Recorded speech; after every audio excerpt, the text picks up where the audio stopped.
Chantal, grande sorcière délivrée par Jésus-Christ, rapporte. Un jour, mes parents et moi étions à la maison et j'ai vu mon oncle arriver.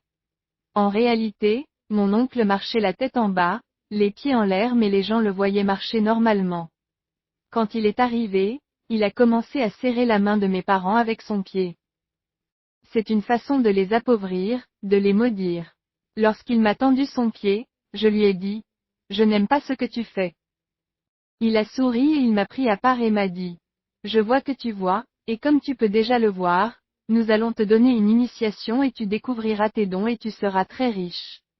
Vous aurez des voitures, des terrains, des villas. » J'ai été immédiatement intéressé, et nous avons pris rendez-vous pour aller au village. J'ai emmené un ami et je suis arrivé au village.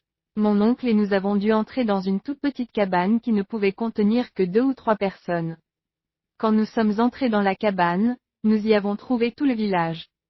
Le chef du village, ses notables et les grands dignitaires du village étaient là, avec de nombreuses personnes, tous venus chercher la sorcellerie. On nous lavait le visage, on nous faisait des injections, on nous donnait des flacons de parfum, etc. Comme ce que donnent les sorciers. Les sorciers ne donnent que des objets de sorcellerie et rendent chaque porteur de sorcier inconscient et maudit devant Dieu.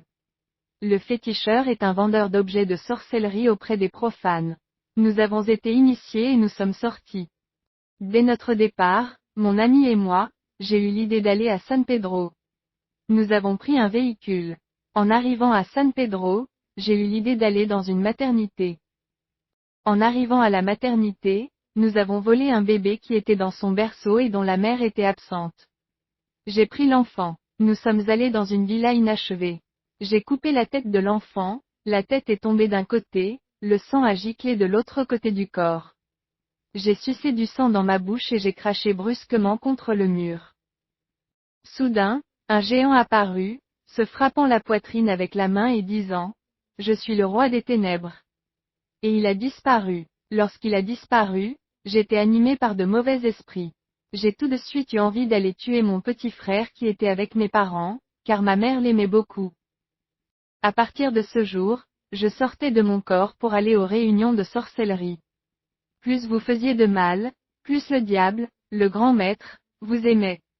Il m'appelait Chantou bébé. Il m'aimait beaucoup. J'ai appauvri mon père qui était médecin, j'ai frappé mon petit frère d'épilepsie, etc.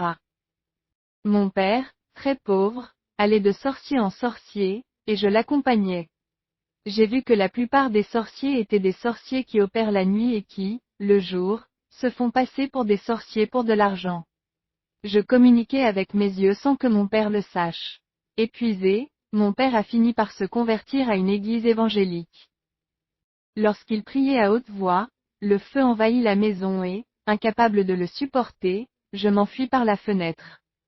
Un jour, mon père m'a demandé de l'accompagner à l'église. Je ne voulais pas, parce que le diable nous avait dit de ne jamais y aller. Mais mon père insistait à chaque fois. Pour qu'il ne sache pas que je suis une sorcière, j'ai décidé de l'accompagner. En chemin, j'ai vu un homme vêtu de rouge. Il m'a appelé par mon nom et m'a dit, « Chantal, où vas-tu » Je lui ai dit, « J'accompagne mon père à l'église. » Il m'a dit, « Tu sais que je n'aime pas ça là-bas. » Je lui ai dit, « Si je ne fais pas ça, mon père saura que je suis une sorcière. » En m'approchant de l'église, je voyais l'église comme si elle brûlait dans le feu, et plus j'approchais, plus j'étouffais. Quand je suis arrivé dans la salle de l'église, le pasteur m'a dit pendant la prière, « Tu es ici aujourd'hui et Jésus veut te délivrer. » En même temps, j'étais dépassé. Je me suis levé et j'ai pris la fuite. Les chrétiens m'ont poursuivi et m'ont attrapé. Ils ont commencé à me délivrer en disant, « Au nom de Jésus-Christ, démons, sortez de cette fille. » J'étais agité et les démons criaient par ma bouche. Et ce que les chrétiens n'ont pas vu, c'est que je me suis transformé en serpent, en chien, en hibou, pour leur faire du mal, mais en vain. Un des chrétiens, bien converti, a persévéré dans la prière alors que les autres étaient fatigués, et le dernier démon est sorti de mon corps en disant, « Si votre Jésus est bon, pourquoi m'a-t-il fait du mal ?» Et j'ai été délivré et en même temps baptisé du Saint-Esprit. Amen.